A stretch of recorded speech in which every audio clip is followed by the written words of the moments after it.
ठीक है, तो आज हम लोग पढ़ेंगे reproductive health. You have learned about human reproductive system and its functions in chapter 3. Now let's discuss a closely related topic, reproductive health. What do we understand by this term, reproductive health?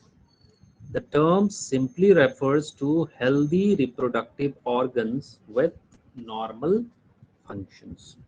ठीक है, तो reproductive health का मतलब क्या है? Healthy reproductive organs with normal functions. ठीक है. However, it has a broader perspective and includes the emotional and social aspects of reproduction also. According to the World Health Organization (WHO), reproductive health means a total well-being in all aspects of reproduction. That is physical well-being, emotional well-being, behavioral, social. कहने का मतलब reproductive health में सब चीज़ आएगा. आपका physical health कैसा है, जो सेक्सुअल ऑर्गन्स है वो नॉर्मल फंक्शन करने चाहिए. इमोशनल जो है हेल्थ वो अच्छा होना चाहिए. ठीक है, मेंटल डिसऑर्डर्स नहीं होने चाहिए. ठीक है. बिहेवियरल हेल्थ जो है वो भी नॉर्मल होना चाहिए. और सोसाइटी में आप किस तरीके से बिहेव करते हो, सोशल हेल्थ बोलते हैं उसको, वो भी नॉर्मल होना चाहिए. So therefore, a society with people having physically and functionally normal reproductive organs and normal sexual, emotional, behavioral interactions among them in all sex-related aspects might be called reproductive healthy. ठीक है. So why is it significant to maintain reproductive health and what are the methods taken up to achieve it? Let us examine it. कहने का मतलब है कि normal reproductive organ plus social, psychological, emotional, behavioural wellbeing को हम reproductive health की category में include करते हैं. Reproductive health problems and strategies. India was among the first country in the world to initiate action plan and programs at a national level to attain total reproductive health as a social goal. ठीक है, तो India जो है बहुत पहले ही मतलब 5 year plan जो चलता है उसके तहत इन लोगों ने स्टार्ट किया था. ठीक है, reproductive health as a social goal. These programs called family planning were initiated in 1951 and were periodically assessed over the past decades. तो ये कब स्टार्ट हुआ? 1951 में. ठीक है, तो ये क्वेश्चन आपसे पहला क्वेश्चन है जो कि ये आपसे इस चैप्टर से पूछा जा सकता है कि फैमिली प्लानिंग कब इंट्रोड्यूस हुआ. तो 1951 में. And these family planning programs were periodically assessed over the last decades. Improved programs covering wider reproduction related areas are currently in operation under the popular name Reproductive and Child Healthcare Program. ठीक है.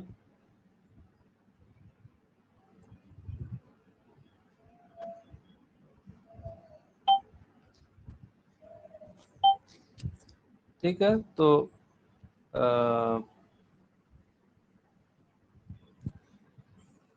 ये पहला सवाल है जो आपसे पूछा जा सकता है कि फैमिली प्लानिंग कब स्टार्ट हुआ है. उसके बाद दूसरा जो सवाल आपसे पूछा जा सकता है full form of reproductive and child health care programs. ठीक है, तो कहने का मतलब है इसको हम लोग maternity and child health care MCH भी बोलते हैं प्रोग्राम्स. ठीक है, तो यहाँ से ये दूसरा क्वेश्चन है जो आपको समझना है.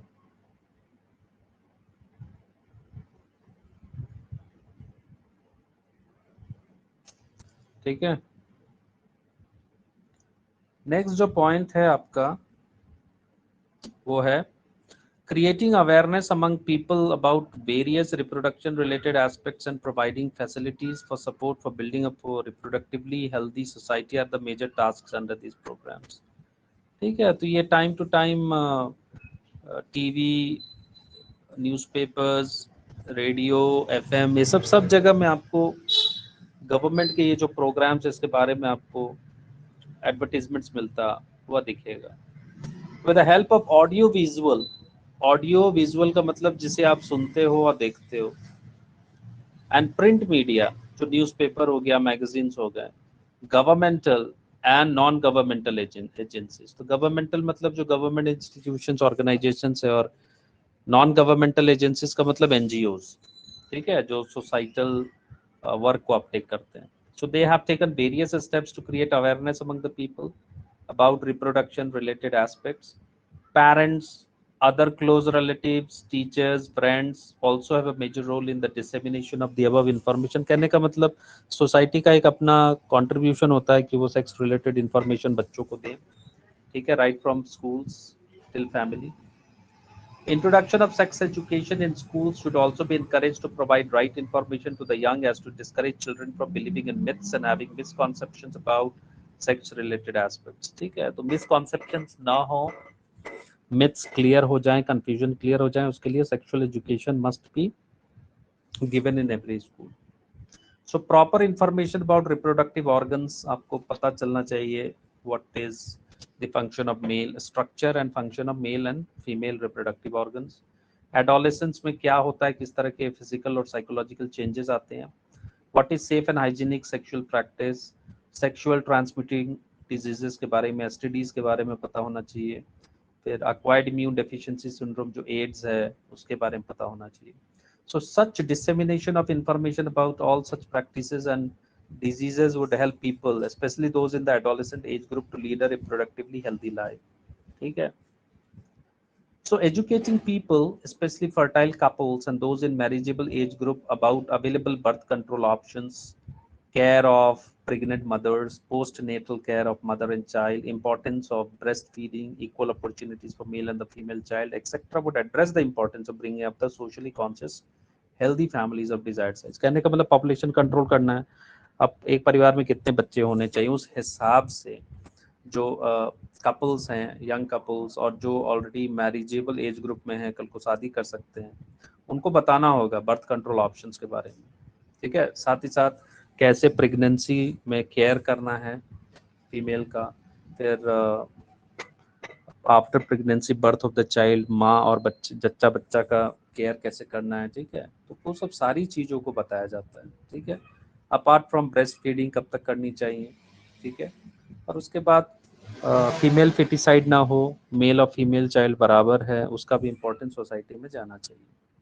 ठीक है, so awareness of problems due to uncontrolled population growth, social evils like sex abuse, sex related crimes, etc., need to be created to enable people to think and take up necessary steps to prevent them and thereby build up a socially responsible and healthy society। तो society में जो sexual crimes होते हैं, ठीक है, wraps होते हैं, ये सब बारे में प्रिंट मीडिया के जरिए, विजुअल ऑडियो विजुअल मीडिया के जरिए बताया जाना चाहिए। ठीक है, so successful implementation of various action plans to attain reproductive health requires strong infrastructural facilities, professional expertise and material support। तो ये जो फैमिली प्लानिंग का जो भी प्रपोजल है और उसका स्ट्रॉन्ग इम्प्लीमेंटेशन ग्राउंड पे तभी होगा जब इंफ्रास्ट्रक्चर होगी, हेल्थ केयर फैसिलिटीज होगा, और प्रॉपर एक्सपर्टीज होनी चाहिए, मतलब ह्यूमन रिसोर्स भी होने चाहिए, डॉक्टर्स अवेलेबल होने चाहिए। ठीक है, फिर अगर डॉक्टर्स अवेलेबल हैं तो हेल्थ केयर फैसिलिटीज़ पे दवाइयाँ, सुइयाँ, ये सब सारी चीज़ें, वैक्सीन, ये सब मौजूद होना चाहिए। ठीक है, जो प्रॉपर ट्रीटमेंट होता है। So these are essential to provide medical assistance, care to people in reproduction related problems like pregnancy, then delivery।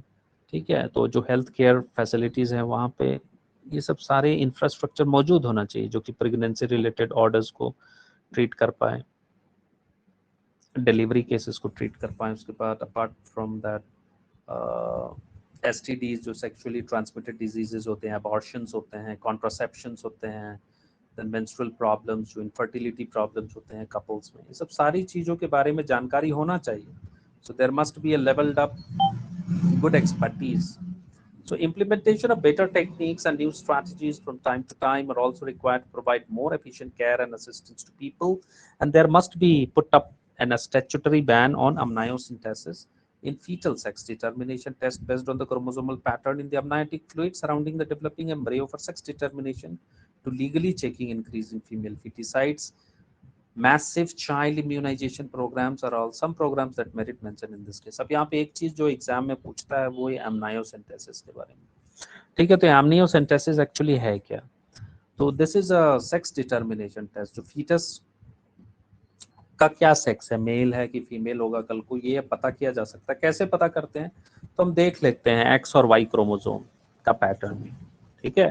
तो जो क्रोमोसोमल पैटर्न है अमनायोटिक फ्लूइड में, वहां से हम पता कर लेंगे कि जो पैदा लेने वाला बच्चा वो मेल होगा कि फीमेल होगा। So this test is based on chromosomal patterns in the amniotic fluid, और अमनायोटिक फ्लूइड से नाम इसका अमनियोसेंटेसिस पड़ा है। तो सोसाइटी में इसका क्या इम्पैक्ट पड़ता है? लोग टेस्ट करा लेते हैं, और अगर मान लीजिए फीमेल पता चलता है कि फीमेल आने वाली है तो उसका फीटिसाइड करा दिया जाता है, ठीक है, एबॉर्शन हो जाता है। सो ये एक बैंड है ऑलरेडी, बट फिर भी कुछ डॉक्टर्स पैसे लेके ये सब काम करते हैं, ठीक है। So research on various reproduction related areas are encouraged and supported by governmental, non-governmental agencies to find out new methods and to improve upon the existing ones. Do you know that Saheli is a new uh, oral uh, oral contraceptive for the females was developed by the scientist at CDRI, ठीक है। तो ये question जो है सहेली ये पूछा जाता है। ये ओरल कॉन्ट्रासेप्टिव ड्रग है, आपसे पूछा जाएगा कि which oral contraceptive drug was developed at Central Drug Research Institute at Lucknow. तो आंसर इज सहेली, ठीक है। So better awareness about sex related matters, increased number of medically assisted deliveries and better postnatal care leading to decreased maternal and infant mortality rates, increased number of couples with small families, better detection and cure of sexually transmitting diseases, and overall increased medical facilities for all sexual related problems. ये सारी चीजें improved health care, reproductive health care programs का part है, ठीक है। तो कहने का मतलब है कि सारी चीजें जो आपको यहाँ पे देखी जा रही हैं वो आपको याद रखना। बट यहाँ पे क्वेश्चंस जो पूछा जाता है वो सहेली से पूछा जाता है, ठीक है। आपको बोला दिया चुका है एमनायोसेंटेसिस से पूछा जाता है, ठीक है। तो ये आप याद रखिए।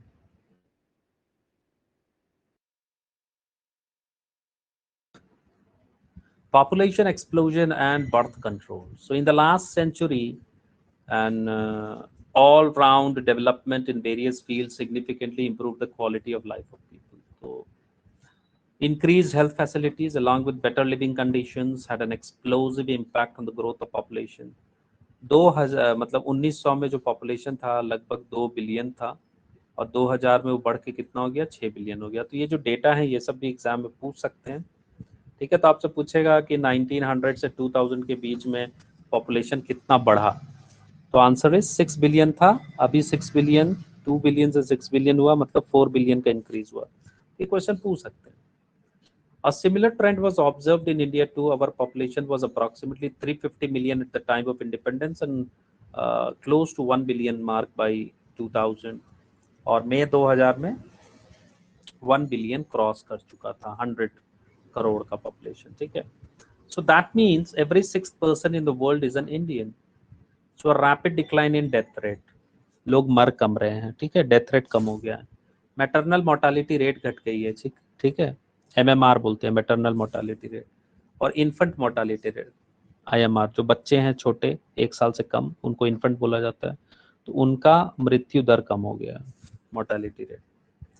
सो there is also an increase in the number of people in reproducible age, और चूंकि इंडिया एक यंग पॉपुलेशन है तो number of persons in the age group of 18 to 35 और 18 to 45 ये बहुत ज़्यादा है। तो इसके कारण क्या है? एक पॉपुलेशन एक्सक्लूजन इंडिया में देखने को मिल रहा है, ठीक है। Through our reproductive child health care programmes, do we bring down the population growth rate, it was only margin, बहुत ज़्यादा पॉपुलेशन कंट्रोल नहीं हो पाया, जो जितने भी फैमिली प्लानिंग मेजर्स 1951 से चल रहा है। According to 2001 census, the population growth rate was still around 1.7%. Means 1.7% का मतलब है 17 individuals per 1000 per year. So a rate at which our population could double in 33 years. तो ये हमारा growth rate है, ठीक है. So such an alarming growth rate could lead to an absolute scarcity of even the basic food requirements of food, shelter, amenities है, requirements है, रोटी कपड़ा मकान, वो scarcity मतलब shortage हो जाएगा आने वाले समय में.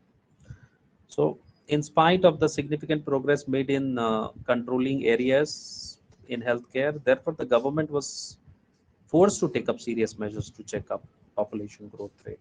The most important step to overcome this problem was to motivate smaller families by using various contraceptions.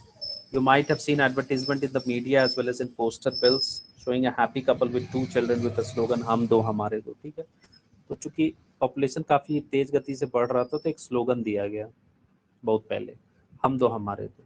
ठीक है, मतलब we two our two, to emphasize upon the smaller families.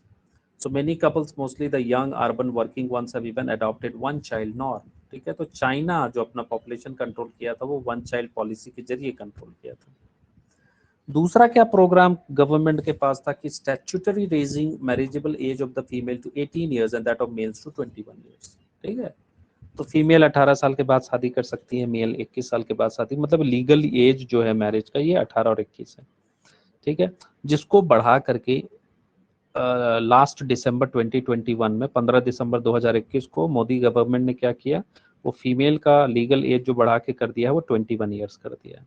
ठीक है, but still Muslim girls according to Muslim personal law board है जो जो उनका decide करता है, so they can marry at 15 years.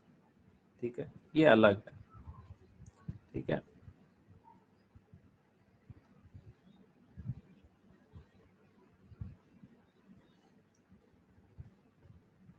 So some of the measures, तो ये है आपका जो लीगल एज है मैरिज का उसको बढ़ा देने का है. उसके बाद इंसेंटिव देते हैं वो गवर्नमेंट को, जो कपल्स हैं उनको, कि आप कम फैमिली रखिएगा तो आप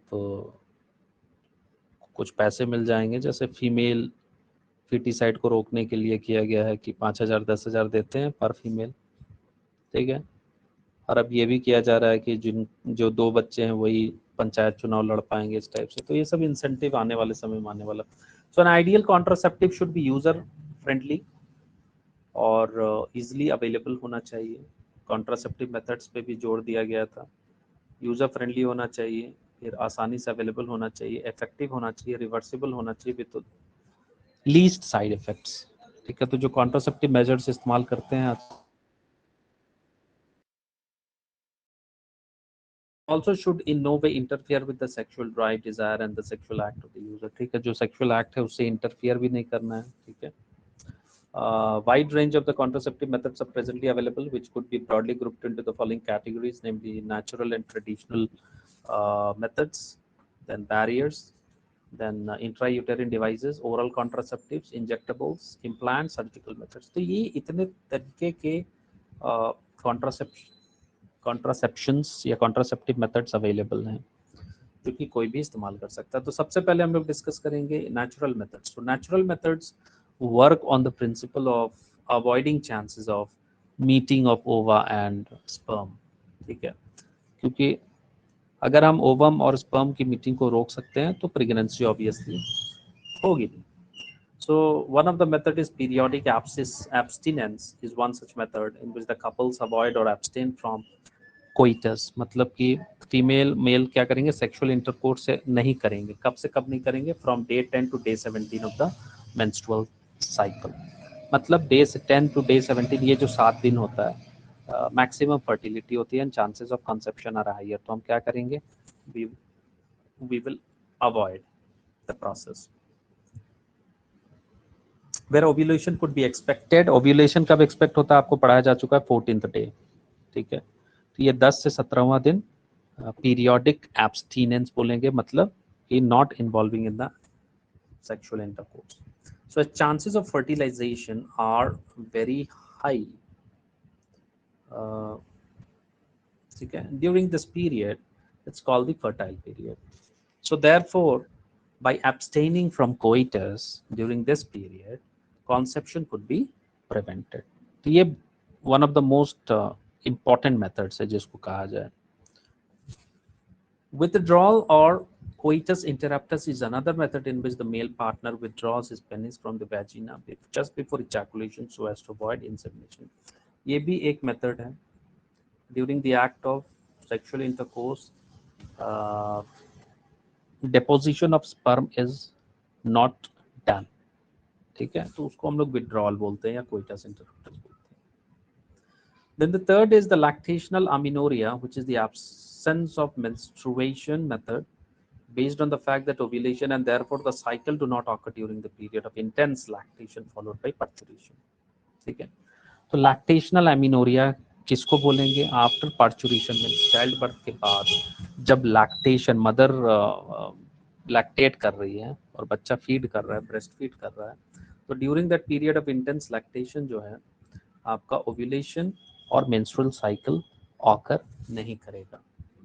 ठीक है, so therefore as long as the mother breastfeeds the child fully, chances of conception are almost nil. ठीक है, तो जब तक माँ बच्चे को दूध पिलाती रहेगी तब तक चांसेस जो हैं फिर से प्रेग्नेंट होने का वो कम है. ठीक है, so this phenomenon is referred to as lactational amenorrhoea. ठीक है, however this method has been reported to be effective only up to a maximum period of 6 months following parturition. लेकिन इसका एक लिमिटेशन है, 6 महीने तक ही लैक्टेशनल अमीनोरिया माइट वर्क. ठीक है, so as no medicines or devices are used in these methods, side effects are almost zero. Chances of failure though are very high. चूंकि ये फिजिकल नेचुरल मेथड है तो यहाँ पे फेलियर का चांसेस ज़्यादा है, लेकिन साइड इफेक्ट जो है ऑलमोस्ट जीरो है. ठीक है, तो बेस्ट मेथड है. दूसरा जो आता है वो है बैरियर मेथड, जिसको हम बोलते हैं. So in this case, ovum and sperms are prevented from physically meeting with the help of barriers. अब बैरियर क्रिएट कर रहे हैं तो sperm और ovum मीट ही नहीं कर पाएंगे, तो फर्टिलाइजेशन का सवाल ही पैदा नहीं होता है.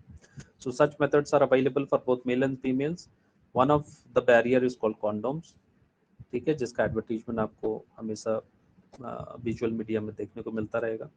So condoms, they are barriers made of thin rubber or latex sheath that are used to cover the penis in the male and vagina and cervix in the female just before coitus, so that ejaculated semen would not enter into the female reproductive tract. So this can prevent conception. ठीक है, तो एक external methodology है, barrier create करते हैं ताकि जो sperm है वो फीमेल रिप्रोडक्टिव ट्रैक्ट में एंटर ही ना करे. ठीक है, सो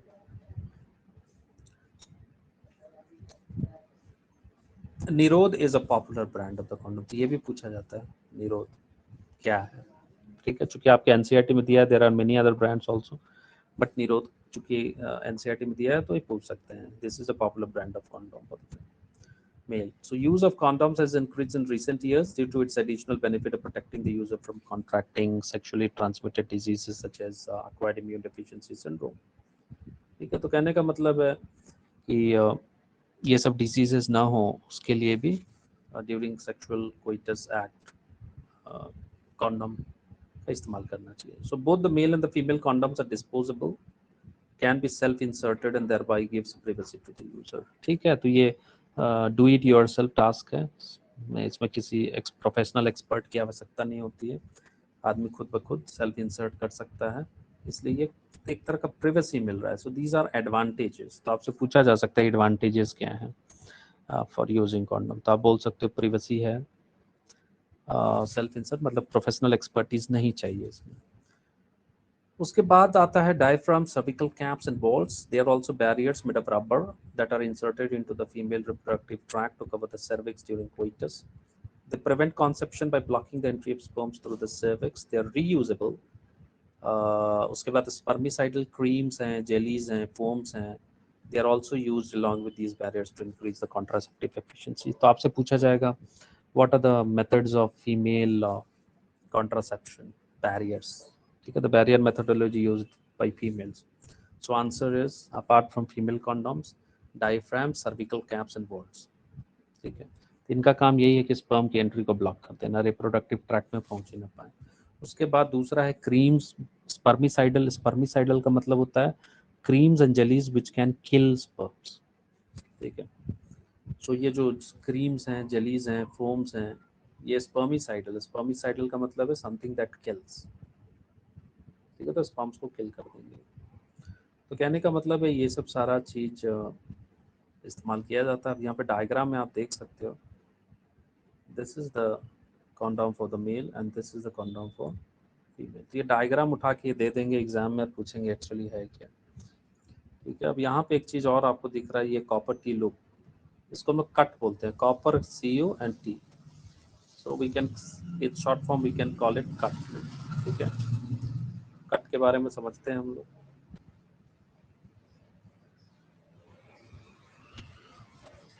ठीक है।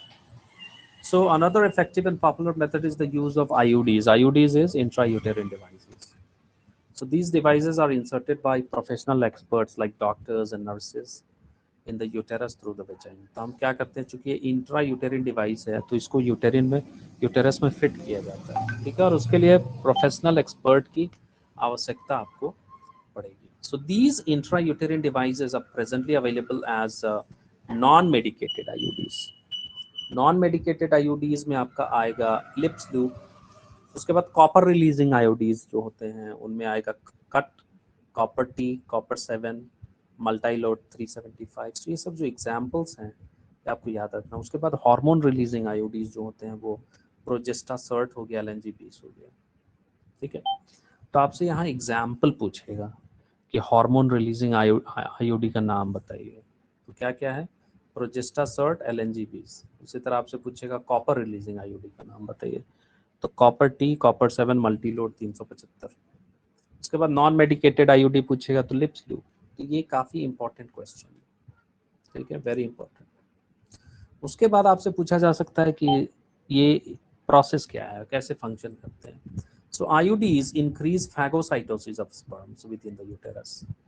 तो आईयूडीज का काम क्या है, फैगोसाइटोस करना. किसको, स्पर्म्स को. तो basically they kill sperms in the uterus.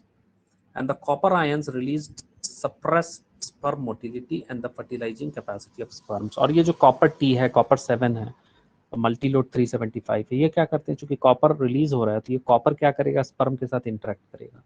उसका जो कैपेसिएशन कैपेसिटी है, मतलब फर्टिलाइजिंग एबिलिटी है, उसको क्या करता है, वो नेगोशिएट करता है, कम कर देता है. उसका मोटिलिटी जो है वो कम कर देगा. तो कहीं ना कहीं जो एनर्जी प्रोविजंस हैं स्पर्म का, जो माइटोकॉन्ड्रिया, उसको उस सेंटर को शट आउट कर रहा है ये कॉपर आयंस, ठीक है. तो स्पर्म मोटिलिटी को डिक्रीज करेगा और फर्टिलाइजिंग कैपेसिटी को डिक्रीज करता है, ठीक है. The hormone releasing IUDs in addition make the sperms unsuitable for implantation and the cervix hostile to the sperms. अब यहाँ देखिए अलग अलग जो IUDs हैं उनका अलग अलग फंक्शंस है, ठीक है. तो जैसे कि आपको यहाँ पे देखिए हार्मोन रिलीजिंग आईयूडीज जो हैं आपके प्रोजेस्टा सर्ट, LNG-20 ये क्या करते हैं, ये एडिशनली बाकी सब तो कर रहा है लेकिन वो यूटेरस में इम्प्लांटेशन नहीं होने दे रहा है, ठीक है. और जो सर्विक्स है again that also becomes hostile to sperms. तो ये जो फंक्शंस हैं आपको अच्छे से याद होना चाहिए कि LNG-20 क्या करता है, मल्टीलोड 375 क्या करता है, लिप्स लूप क्या करता है, ठीक है.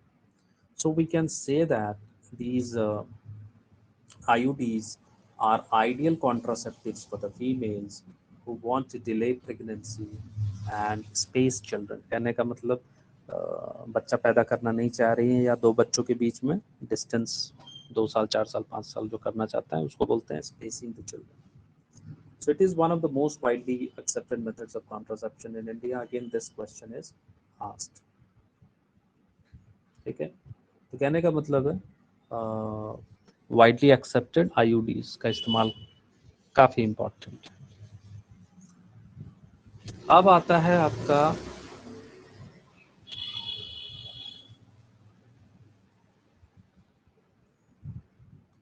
oral administration of small doses of either progestogens or progestogen estrogen combinations is another contraceptive methodology used by females, ठीक है. तो ये पिल्स हैं आपके, ठीक है.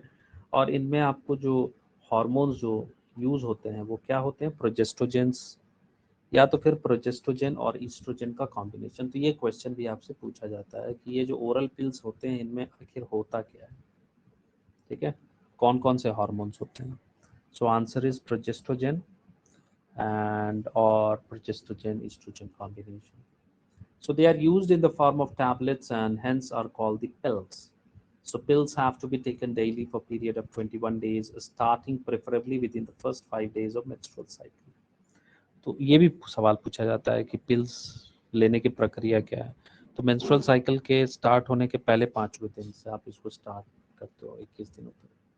So after a gap of 7 days during which menstruation occurs, it has to be repeated in the same pattern till female desires to prevent conception. So they inhibit, अब इसका function क्या है कि they inhibit ovulation and implantation as well as alter the quality of the cervical mucus to prevent or retard entry of sperms. ये काफ़ी important है और पूछता है कि जो ओरल पिल की एक्टिविटी है ये कहाँ पे हो रहा है, कैसे काम करते हैं। तो पहला तो ओव्यूलेशन इनहिबिट कर देते हैं, ठीक है, दूसरा इम्प्लांटेशन भी करने नहीं दे रहे, और तीसरा क्या है, जो सर्विक्स का जो म्यूकस का जो कंटेंट है, स्ट्रक्चर है और जो फिजियोलॉजी है वो चेंज हो जाता है, क्वालिटी चेंज हो जाती है ताकि स्पर्म्स डीएक्टिवेट हो जाए, ठीक है, उनकी एंट्री या फिर उनका स्पीड कम हो जाए, ठीक है। So pills, they are very effective with lesser side effects and are well accepted by the females. Saheli is the oral contraceptive pill, but the female contains a non-steroidal preparation. So it is once a week pill with very few side effects and high contraceptive value. ठीक है, तो सहेली को इसलिए इस्तेमाल किया जाता है आज के डेट में क्योंकि ये सप्ताह में एक बार वंस अ वीक पिल है, ठीक है, साइड इफेक्ट कम होता है और कॉन्ट्रासेप्टिव वैल्यू बहुत ज़्यादा है, मतलब एफिशिएंसी काफ़ी अच्छा है, इसलिए इसका इस्तेमाल ज़्यादा होता है इंडिया में, ठीक है।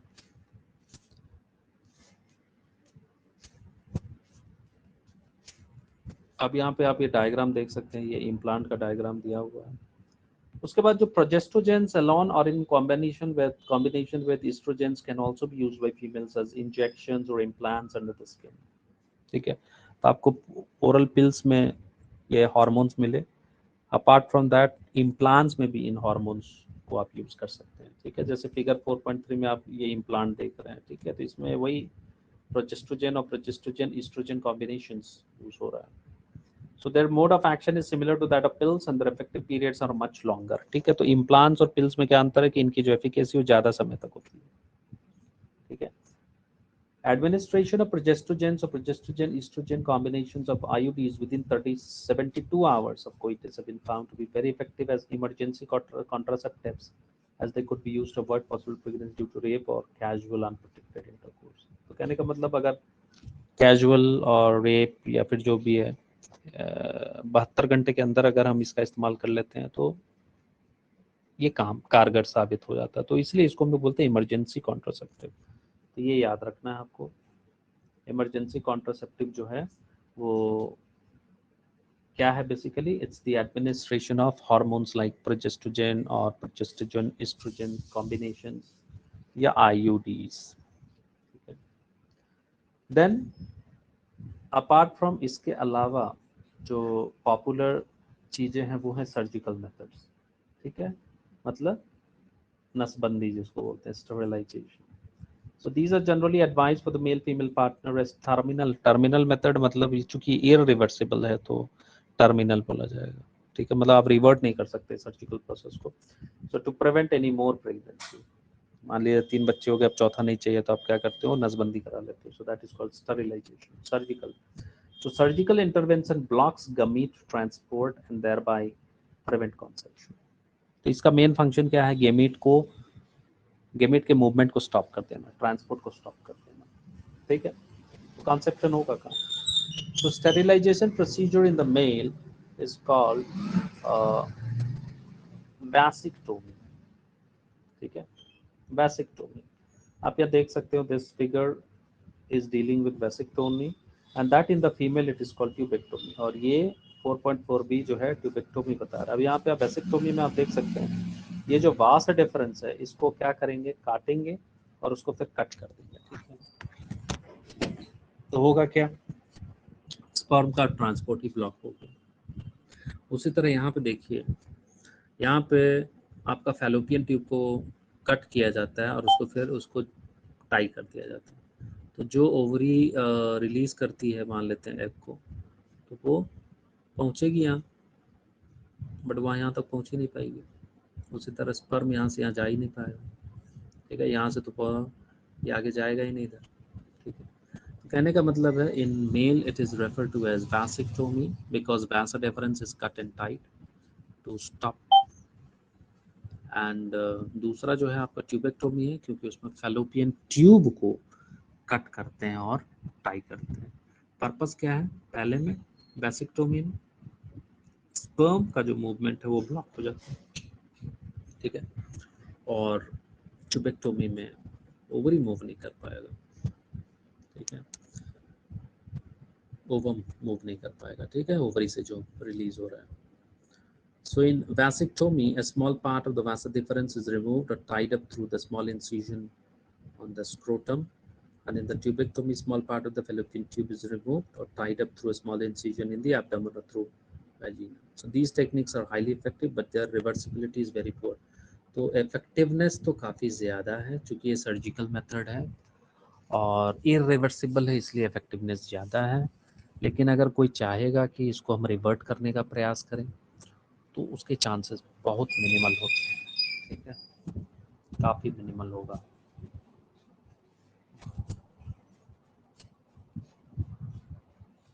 तो ये जो क्वेश्चन है आपका, ये इस डायग्राम जो है ये पूछता है, ठीक है, डायग्राम दे देंगे और पूछेंगे क्या रिप्रेजेंट करता है, यहाँ क्या हो रहा है basically. So it needs to be emphasized that the selection of suitable contraceptive method and its use should always be undertaken in consultation with qualified doctors. One must also remember that contraceptives are not regular requirements for the maintenance of reproductive health. In fact, they are practiced against natural reproductive event, conception of pregnancy. One is forced to use these methods either to prevent pregnancy or to delay or space pregnancy due to personal reasons. No doubt, the widespread use of these methods have a significant role in checking uncontrolled population growth.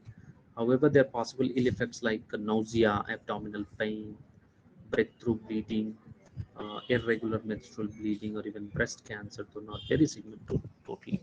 कहने का मतलब, अब कोई भी चीज़ आ रही है तो उसका कुछ ना कुछ बाई प्रोडक्ट इल इफेक्ट भी होना चाहिए, तो ये सब इल इफेक्ट हैं इधर, ठीक है, और ये भी एक इम्पॉर्टेंट क्वेश्चन बनता है, ठीक है। अपार्ट फ्रॉम द नोजिया हो सकता है, पेट दर्द हो सकता है, एब्डोमिनल पेन जिसको बोलते हैं, ब्रेक थ्रू ब्लीडिंग हो सकती है, रेगुलर ब्लीडिंग, ठीक है, मेंस्ट्रुअल ब्लीडिंग इरेगुलर हो जाएगा, ठीक है, ब्रेस्ट कैंसर भी हो सकता है। तो जो ब्रेस्ट कैंसर के इंसिडेंसेस बढ़ रहे हैं, थोड़ा सा मतलब कोरिलेशन मान सकते हो कि इसके कारण हुआ है, ठीक है। नेक्स्ट टॉपिक है आपका medical termination of pregnancy, MTP बोलते हैं इसको। सो इंटरनेशनली इंटेंशनल और voluntary termination of pregnancy. Intentional मतलब जानबूझ के, और वॉलंटरी मतलब स्वेच्छा से।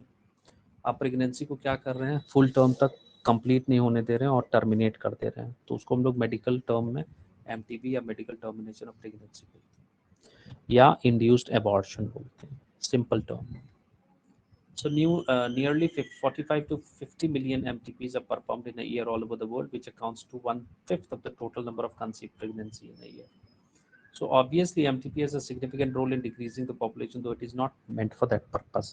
Population control तो हो रहा है, लेकिन इसके लिए नहीं है, और MTP पे काफ़ी डिबेट भी हो रहा है यूएस में, ठीक है। So MTP has a significant role. Whether to accept or legalize MTP or not is being debated in many countries due to emotional, ethical, religious and social issues. तो इसको हम लोग LC बोलते हैं, इमोशनल, लीगल, सोशल इशूज, ठीक है। तो US काफ़ी डिबेट कर रहा है इस पे, ठीक है। तो government of India legalised MTP 1971, but India क्या है, काफ़ी अहेड है सब मामले देखा जाए तो 1951 में फैमिली प्लानिंग स्टार्ट हुई, 1971 में एमटीपी को लीगलाइज कर दिया गया with some strict conditions to avoid disputes. So such restrictive conditions are all the more important to check indiscriminate and illegal female to decide which are reported to be very very high in India. कहने का मतलब अब MTP आपने legalise कर दिया but female foeticide के cases बढ़ गए। लोगों ने क्या किया, अमनायोसेंटेसिस से पता किया कि फीमेल है तो उसको वो अबॉर्ट कराते हैं। ठीक है, वो सबसे बड़ा प्रॉब्लम है इंडिया में अभी। ठीक है, so these why MTP should be used? So obviously the answer is to get rid of unwanted pregnancies. ठीक है, इसका मेन इशू था अनवांटेड प्रेगनेंसीज को रोकना, बट ये यूज हो रहा है फीमेल फिटिसाइड के लिए। So either due to casual unprotected intercourse or failure of the contraceptive used during the coitus or rapes, MTPs are also essential in certain cases where continuation of the pregnancy could be harmful or even fatal either to the mother or fetus of birth. करने का मतलब कभी कभी क्या होता है कि pregnancy difficult हो जाती है, माँ मर सकता है, बच्चा मर सकता है, तो उस केसेस में हम प्रेगनेंसी को अलाउ नहीं कर सकते, तो हम क्या करेंगे, उसको मेडिकली टर्मिनेट कर देंगे। ठीक है, या मान लीजिए रेप हो गया, तो उस केसेस में बच्चा नहीं चाहिए तो एमटीपी करना पड़ता है। बट इंडिया में क्या हो रहा है कि apart from all those events के अलावा फीमेल फिटिसाइड में एमटीपी ज़्यादा हो रहे हैं। ठीक है, so MTPs are considered relatively safe during the first trimester. कब करना चाहिए? फर्स्ट ट्राइमेस्टर में, मतलब up to 12 weeks of pregnancy, 3 महीने में। Second trimester abortions are much more riskier. One disturbing trend observed is that majority of the MTPs are performed illegally by unqualified quacks, which are not only unsafe but could be fatal too. ठीक है, अब चूंकि doctor लोग allow नहीं होता है तो कुछ जो डॉक्टर लोग के साथ असिस्टेंट रहते हैं वो लोग कर देते हैं। कभी कभी क्या होता है कि वो यूट्यूब से देख के कर रहे होते हैं और आदमी की जान मतलब मदर की जान चली जाएगी, बच्चा का जान चला जाएगा। ठीक है, जो भी है, माँ की भी जान चली जाएगी, क्योंकि यहाँ बच्चे को तो मारना ही है। So another dangerous trend is the misuse of amniocentesis to determine the sex of the unborn child. Frequently, if the fetus is found to be female, it is followed by MTP. So this is totally against, it is illegal, female feticide. But ये हो रहा है. So such practices should be avoided because these are dangerous both for the young mother and the fetus. Effective counseling needs to be done. ठीक है, तो effective counseling करना पड़ेगा to avoid unprotected coitus and the risk factors involved in illegal abortions, as well as providing more healthcare facilities could reverse the mentioned unhealthy trend.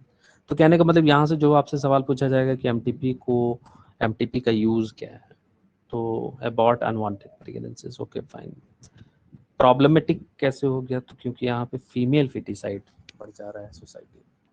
ठीक है, ये question पूछा जाता है कब किया जाता है, तो पहले ट्राइमेस्टर में। ठीक है, अब सवाल अमेरिका में क्या डिबेट चल रही है अभी, एमटीपी कब करना चाहिए। Trimester, first trimester means 12 weeks of pregnancy, but heart बन जाता है 3rd वीक ऑफ, तो 22वें दिन से हार्ट धड़क मतलब दिल धड़क रहा है, तो 22nd days. So there is difference between 3 weeks and 12 weeks. ठीक है, तो ये डिबेट चल रहा है कब से मान, और 3 वीक में पता भी नहीं चलेगा मदर को कि वो प्रेग्नेंट है, तो ये पेच है यूएस में। वहाँ डिबेट चल रहा है 3 वीक्स वर्सेस 12 वीक्स। तो 12 वीक्स अगर रखते हैं जैसे इंडिया रखा है तो प्रेगनेंसी को अबॉर्ट करना आसान है, बट 3 वीक अगर हम बना देंगे तो फीमेल को खुद ही नहीं पता चलेगा पहले 3 सप्ताह में कि वो प्रेग्नेंट है कि नहीं है। ठीक है, तो फिर अबॉर्शन का सवाल ही पैदा नहीं होता। तो लीगल जो एस्पेक्ट्स हैं उसके लिए फाइट चल रही है, लीगलाइजेशन। ठीक है, अब नेक्स्ट पॉइंट आता है आपका sexually transmitting diseases. So diseases or infections which are transmitted through sexual intercourse are collectively called sexual transmitted diseases or STDs, or venereal diseases, VDs, or reproductive tract infections, RTIs। ठीक है, तो ये तीनों same चीज है। अब इसके examples आपसे पूछे जाएंगे, जैसे कि एग्जाम्पल्स है gonorrhoea, syphilis, genital herpes, chlamydiasis, genital warts, trichomoniasis, hepatitis B, and of course HIV/AIDS। ठीक है, तो ये सब एग्जाम्पल्स जो आपको याद रखना पड़ेगा। ठीक है, तो यहाँ इन दोनों का जो गोनोरिया और सिफिलिस है, इनके पॉजिटिव ऑर्गेनिज्म पूछे जा सकते हैं, जैसे कि गोनोरिया का निजीरिया गोनोरी होता है। ठीक है, निजीरिया गोनोरी आपको बताया गया था, और सिफिलिस का ट्रिपोनिमा पैलिडम। ठीक है, अपार्ट फ्रॉम दैट ये सब जीनाइटल हर्पीस हैं, क्लमाइडियासिस है, जीनाइटल वॉर्ड्स है, ट्राइकोमोनियासिस है, हेपेटाइटिस बी, वायरसेस है, these are all virus. HIV AIDS ये भी वायरस, ठीक है। सो मोस्ट डेंजरस आप जान ही रहे हो HIV एड्स है इसमें, ठीक है, जिसका इलाज अभी तक ढूंढा नहीं जा पाया है। So some of these infections like HB, hepatitis B virus and HIV can also be transmitted by sharing of injection needles. तो मान लीजिए जो ये ड्रग्स लेते हैं, कोकीन, हेरोइन, गांजा, ये सब, ठीक है, तो वो जो इंजेक्शन से लेते हैं, इंजेक्शन नीडल एक दूसरे से शेयर करते हैं, तो उससे भी हो सकता है। जो सर्जिकल इंस्ट्रूमेंट्स अगर ठीक ढंग से ऑटोक्लेव्ड नहीं है और एक पेशेंट से दूसरे पेशेंट में यूज़ हो जा रहा है हॉस्पिटल सेटिंग में, तब भी वहाँ हो सकता है। इन्फेक्टेड पर्सनस के साथ ट्रांसफ्यूजन, ब्लड ट्रांसफ्यूजन चल रहा है, वहाँ हो सकता है। इन्फेक्टेड मदर से फीटस में आ सकता है, ठीक है। So except for hepatitis B, genital herpes and HIV infections, other diseases are completely curable if detected early and treated properly. तो इनमें से ज़्यादातर डिजीजेज जो हैं, एड्स को, हेपेटाइटिस बी वायरस, जीनाइटल हर्पीस को छोड़कर बाकी सारे जो हैं वो क्यूरेबल डिजीज, ठीक है। अब सिम्टम्स क्या है, कैसे पता कीजिएगा कि वेनेरियल डिजीजेज हो सकता है। So early symptoms are itching, ठीक है, तो जो प्राइवेट पार्ट्स होते हैं वहाँ इचिंग होगी, खुजली होगी, वहाँ से फ्लूइड डिस्चार्ज होता हुआ दिखेगा आपको, ठीक है। उसके बाद पेन भी होगा, स्लाइट पेन भी होगा, वहाँ पे गिल्टी टाइप का हो सकता है, स्वेलिंग्स हो सकता है, ठीक है, in the genital region. So infected females में often be asymptomatic and hence may remain undetected for long. Asymptomatic मतलब सिम्टम्स दिखेंगे ही नहीं, ये सब जो सिम्टम्स हैं, ठीक है। So absence or less significant symptoms in the early stages of infection and the social stigma attached to the STDs deter the infected persons from going for timely detection and proper treatment. अब होता क्या है कि genital area में अगर ये सब etching हो, प्रॉब्लम इस टाइप का डिस्चार्ज हो रहा है, फ्लूइड डिस्चार्ज, तो पेशेंट जाना नहीं चाहता डॉक्टर के पास शर्म के मारे, ठीक है, तो उसके कारण क्या, तो बीमारी बढ़ती चली जाती है, ठीक है। So this could lead to complications later in the life, which would include PIDs, means pelvic inflammatory disease, abortions, stillbirths, ectopic pregnancies, infertility, or even cancer of the reproductive tract. तो अगर आज बीमारी का इलाज नहीं हुआ तो 5 साल 7 साल बाद क्या होगा, वो मेजर इलनेस हो जाएगा, ठीक है। तो one of the thing is reproductive tract का कैंसर हो सकता है। एक्टोपिक प्रेगनेंसी, एक्टोपिक प्रेगनेंसी मतलब जो प्रेगनेंसी आपकी यूटेरस की जगह जो है फैलोपियन ट्यूब में ही हो गई, ठीक है, ये क्वेश्चन भी पूछा जाता है। So STDs are a major threat to a healthy society. Therefore, prevention or early detection and cure of these diseases are given prime consideration under the reproductive healthcare programs. Though all persons are vulnerable to these infections, their incidences are reported to be very high among persons in the age group 15 to 24 years. ये vulnerable age group है, पूछा जा सकता है किस age group में आपको STIs देखने को मिलते हैं। So the age group to which you belong, there is no reason to panic because prevention is quite possible. One could be free of these infections by following the simple principles. तो करना क्या है basically? Avoid sex with unknown partners, multiple partners, जिसे आप जानते नहीं हैं, और multiple के साथ sex नहीं करना. Always use condoms during the coitus, ठीक है. So this is the preventive barrier. In case of doubt, one should go to a qualified doctor for early detection and complete treatment if diagnosed with any illness, ठीक है. तो qualified professionals जो हैं doctors, उनसे संपर्क करते रहना चाहिए.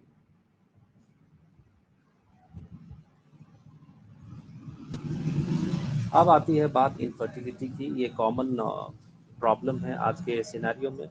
सो discussion on reproductive health is incomplete without mention of infertility. A large number of couples all over the world, including India, are infertile. Infertile का मतलब कि they are unable to produce children in spite of unprotected sexual cohabitation.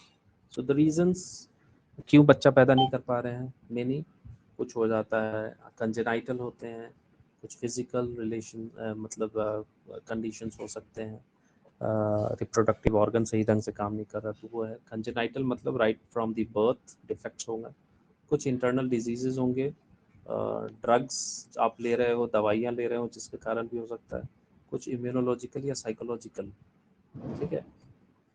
Psychological means don't want to get pregnant, तो उस cases में infertile हो जाएंगे लोग, ठीक है. ये कुछ कुछ पॉइंट्स हैं जो कि आपको समझना है.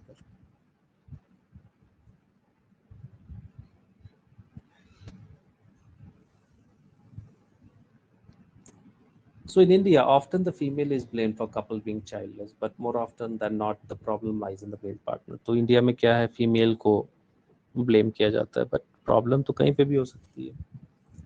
So specialized healthcare units in fertility clinics, etc., could help in diagnosis and corrective treatment of some of these disorders, enable these couples to have children. However, where such corrections are not possible, the couples could be assisted to have children through certain special techniques, which are called ART, assisted reproductive technologies. ठीक है, तो मान लीजिए infertile couples हैं, despite natural methodology से अगर बच्चा पैदा नहीं हो पाता है तो मतलब साइंटिफिक मेथोडोलॉजी का इस्तेमाल हम लोग करेंगे, तो उसको हम लोग बोलते हैं आर्ट, असिस्टेड रिप्रोडक्टिव टेक्नोलॉजीज. ठीक है, अब इसमें बहुत सारे आएंगे, जैसे इन विट्रो फर्टिलाइजेशन है, आईवीएफ जिसको बोलते हैं. So fertilisation is made done outside the body in almost similar conditions that in the body. तो मतलब आईवीएफ का मतलब इन विट्रो फर्टिलाइजेशन, मतलब लैब में आप क्या कर रहे हैं, टेस्ट ट्यूब बेबी आप प्रोड्यूस करते हो. ठीक है, तो स्पर्म और ओवम जो है उसका fertilisation is carried out in the test tube. So followed by embryo transfer, ET is one such. ठीक है, तो आपने एम्ब्रियो बना लिया आफ्टर फर्टिलाइजेशन, और उस एम्ब्रियो को फिर आप ट्रांसफर करते हो हेल्दी फीमेल में. ठीक है, for further process. So in this method, popularly known as the test tube baby program, ova from the wife of the donor female and the sperms from the husband donor male are collected, and they are induced to form zygote under the simulated conditions in the laboratory. The zygote of the early embryos with up to 8 blastomeres could then be transferred into the fallopian tube. ठीक है, तो test tube baby programme में होता क्या है कि ovum लिए, sperm लिए, और टेस्ट ट्यूब में उसको अलाउ किए कि वो फर्टिलाइज कर जाए. ठीक है, फिर वो जाइगोट बन जाएगा. फिर जब वो फर्दर जब उसमें डिविजन्स चालू होंगे, 2 से 4, 4 से 8 ब्लास्टोमियर्स बनेगा, तो 8 ब्लास्टोमियर्स तक हम उसको क्या करेंगे, फैलोपियन ट्यूब में ट्रांसफर कर देंगे. ठीक है, तो अप टू 8 ब्लास्टोमियर जब हम उसको फैलोपियन ट्यूब में ट्रांसफर करते हैं तो उसको बोलते हैं जेफ्ट. जेफ्ट का मतलब होता है जाइगोट इंट्राफैलोपियन ट्रांसफर. ठीक है, ZIFT. And embryos with more than 8 blastomeres into the uterus, अगर 8 से ज्यादा ब्लास्टोमियर है, 16, 32 है, तब हम क्या करेंगे, उसको आईयूटी, यूटेरस में डायरेक्टली ट्रांसफर करेंगे, तो उसको बोलते हैं इंट्रा यूटेरिन ट्रांसफर. ठीक है, so to complete its further development, embryos formed by in vivo fertilization, that is fusion of gametes within the female, also could be used for such transfer to assist those females who cannot conceive. तो कहने का मतलब है कि ये सब technologies जो हैं जिसको हम लोग असिस्टेड रिप्रोडक्टिव टेक्नोलॉजीज बोल रहे हैं. ठीक है, यहाँ आपसे जो क्वेश्चन पूछा जाता है वो पूछा जाएगा what you understand by embryo transfer. ठीक है, what is a test tube baby, what is ZIFT. तो अप टू 8 ब्लास्टोमियर्स अगर आप उसको फैलोपियन ट्यूब में ट्रांसफर करते हो तो उसको हम लोग बोलते हैं जेफ्ट, जाइगोट इंट्राफैलोपियन ट्रांसफर. अगर एम्ब्रियोज में 8 ब्लास्टोमियर से ज़्यादा है तो उसको यूटेरस में ट्रांसफर करेंगे, तो उसको बोलेंगे इंट्रा यूटेरिन ट्रांसफर. ठीक है, इन विवो फर्टिलाइजेशन का क्या मतलब है कि fertilisation which happens in a natural setting. ठीक है, so transfer of an ovum collected from a donor into the fallopian tube is called the gift. ठीक है, आपने क्या किया, गिफ्ट और जिफ्ट का अंतर समझिए. गिफ्ट का मतलब होता है गेमीट इंट्रा फैलोपियन ट्रांसफर. ठीक है, यहाँ पे गेमीट का ट्रांसफर हो रहा है, ना कि जाइगोट का. ठीक है, जिफ्ट में जाइगोट इंट्रा फैलोपियन ट्रांसफर हो रहा है, अप टू 8 ब्लास्टोमियर्स आप ट्रांसफर कर रहे थे. गिफ्ट में क्या है, आप ओवम को ट्रांसफर कर रहे हैं. ठीक है, of another female who can not produce one. तो गिफ्ट का मतलब है आप गिफ्ट कर रहे हो, उसको उस तरीके से भी समझिए. जो औरत ओवम प्रोड्यूस नहीं कर पाती है उसको दूसरी औरत क्या करती है, ओवम देती है. So that is a gift. और गिफ्ट का फुल फॉर्म जो है उससे पता चलेगा कि ओवम कहाँ जाके आप उसको रिलीज करते हो. तो you are releasing that gamete ovum in the intrafallopian transfer. ठीक है, तो फैलोपियन ट्यूब में आप उसको ट्रांसफर कर रहे हो. So, but can provide suitable environment for fertilization and further development is another method attempted. कहने का मतलब ये जो गिफ्ट है, आपसे सवाल पूछा जाएगा कि गिफ्ट कहाँ यूज होता है.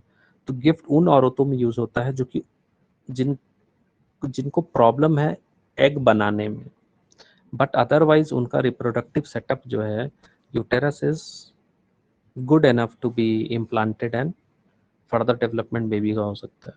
सिर्फ वो अंडा नहीं प्रोड्यूस कर पाती है। तो अंडा कहाँ से मिलेगा? गिफ्ट मिलेगा उसको, कोई दूसरी औरत देगी उसको। ठीक है, तो ये अंतर समझिए गिफ्ट और जिफ्ट का, ये पूछते हैं। ठीक है, उसके बाद there is another method called intracytoplasmic sperm injection, ICSI is another specialized procedure to form an embryo in the laboratory in which a sperm is directly injected into the ovum. Infertility cases, either due to the inability of the male partner to inseminate the female or due to very low sperm counts in the ejaculates, could be corrected by artificial insemination, AI technique. In this technique, the semen collected either from the husband or the healthy donor is artificially introduced either into the vagina or into the uterus. So अगर vagina में कर रहे हैं तो उसको artificial insemination बोलेंगे, और अगर यूटेरस में बोल रहे हैं तो उसको इंट्रा यूटेरिन इंसेमिनेशन बोलेंगे। ठीक है, तो कहने का मतलब आर्टिफिशियल इंसेमिनेशन और IUI। आर्टिफिशियल इंसेमिनेशन का मतलब है you are directly injecting the sperm into the vagina of the female. ठीक है, और दूसरा है यूटेरस में आप उसको इंजेक्ट कर देते हो। तो अगर यूटेरस में करते हो तो उसको इंट्रा यूटेरिन इंसेमिनेशन बोलेंगे। ठीक है, और एक दूसरा टर्म यहाँ पे यूज किया गया है वो इंट्रासाइटोप्लाज्मिक इंजेक्शन किया गया है। ठीक है, so this ICSI is to form an embryo in the laboratory. ठीक है, जिसमें स्पर्म को आप डायरेक्टली क्या करते हो, ओवम में इंजेक्ट कर देते हो। तो अभी आप यहाँ पे समझो बात को, तीन चीज है यहाँ पे। मतलब the problem lies with the male partner, वो इंजेक्ट नहीं कर पा रहा है स्पर्म को। ठीक है, तो वो क्या करेंगे, हम स्पर्म को either we can inject into the female vagina, तो उसको बोलेंगे आर्टिफिशियल इंसेमिनेशन। अगर हम यूटेरस में और आगे इंजेक्ट करते हैं स्पर्म को तो उसको बोलेंगे इंट्रा यूटेरिन इंसेमिनेशन। और अगर स्पर्म की मोटिलिटी भी नहीं है ठीक, वो पहुंच नहीं पाएगा, मीट नहीं कर पाएगा, तो क्या करेंगे, हमारे पास एक दूसरा एडवांस मेथोडोलॉजी है, इंट्रासाइटोप्लाज्मिक स्पर्म इंजेक्शन। कहने का मतलब आप स्पर्म को डायरेक्टली ओवम में ही इंजेक्ट कर दो। ठीक है, तो उसकी मोटिलिटी का भी जो प्रॉब्लम है वो भी खत्म। ठीक है, so this is very important method. ठीक है, so though options are many, all these techniques require extensive high precision professional expertise, expensive instrumentation. Therefore these facilities are presently available only in very few centers in the country. Obviously their benefits is affordable to only limited number of rich couples. Okay, obviously their benefits is desirable. Emotional, religious, social factors are also deterrents in the adoption of RCH program methodologies. Since the ultimate aim of all these procedures to have children, in India we have so many orphan and destitute children who would probably not survive till maturity until they're taken. So our laws allow legal adoption, so that could be one of the best method for couple looking into. कहने का मतलब एक solution बता रहा है कि अगर आप ये मेथड को नहीं फॉलो करना चाहते हैं तो one can adopt orphan destitute children. ठीक है, बट लोगों को अपना बच्चा चाहिए, इसलिए they go for all these assisted reproductive technologies, in vitro fertilization, embryo transfer, test tube baby programs, ZEF, IUT, in vivo, GIFT, then ICSI, AI, and then तो कहने का मतलब है ये जो यहाँ से यहाँ तक है, एक क्वेश्चन आना ही आना है। This is very important. ठीक है, ये एक क्वेश्चन यहाँ से पूछता है।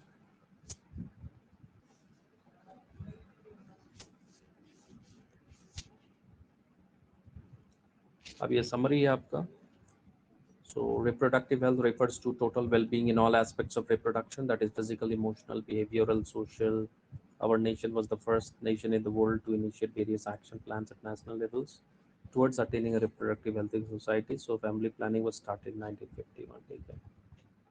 Counseling and creating awareness among people about reproductive organs, adolescents, associated changes, safe and hygienic sexual practices, sexually transmitted disease, STDs, including AIDS, etc., is the primary step towards RCH programs, providing medical facilities and care to the problems like menstrual irregularities, pregnancy-related aspects, delivery, medical termination, pregnancy, STDs, birth control, infertility, postnatal child, and maternal management is another important aspect of RCH programs. ठीक है, तो ये सब सारा आपको text में दिया हुआ है.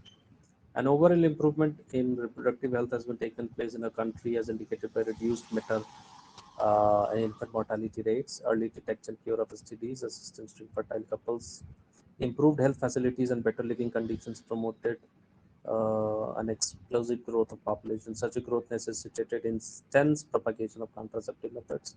So various contraceptive options are available now, such as natural, traditional barrier IUDs, pills, injectables, implants, surgical methods. Though contraceptives are not regular requirements for reproductive health, one is forced to use them to avoid pregnancy or to delay space pregnancy. ठीक है, इसमें कुछ भी extra नहीं है. Medical termination of pregnancy legalized in our country 1971. ये आपको याद रखना होगा. ठीक है. MTP is generally performed to get rid of unwanted pregnancy due to rapes, casual relations, etc. As also cases where the continuation of pregnancy could be harmful or even fatal to either mother or to the fetus or both.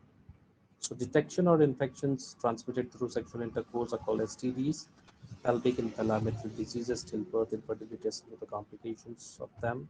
Early detection facilitated better cure of these diseases, avoiding sexual intercourse with unknown multiple partners, use of condoms and coitus are some of the simple precautions to avoid contracting STDs. Inability to conceive of these children even after 2 years of unprotected sexual cohabitation is called infertility. Infertility का एक definition है. यहाँ पे 2 years आपको बताया जो कि text में नहीं बताया था, तो इस पे याद रखें. ठीक है. So various methods are now available to help such couples. In vitro fertilization followed by transfer of embryo into the female genital tract is one such method and is commonly referred to as the test tube baby program. ठीक है. तो इसमें एक ही चीज extra दिया हुआ है, ये वाला इनफर्टिलिटी के डेफिनेशन में 2 साल याद रखिए. ठीक है. तो यही है चैप्टर, काफ़ी आसान चैप्टर है. जो पॉइंट हम बोल रहे हैं वो सब पॉइंट जहाँ अंडरलाइन किए थे वो आपको याद होना चाहिए. जो डेट्स हैं, ईयर्स हैं, वो याद होने चाहिए. जो डेटा है वो याद होना चाहिए.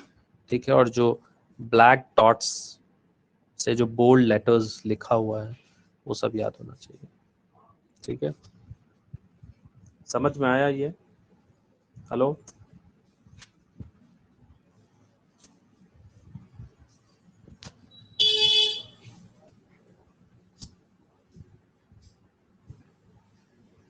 Okay, bye bye.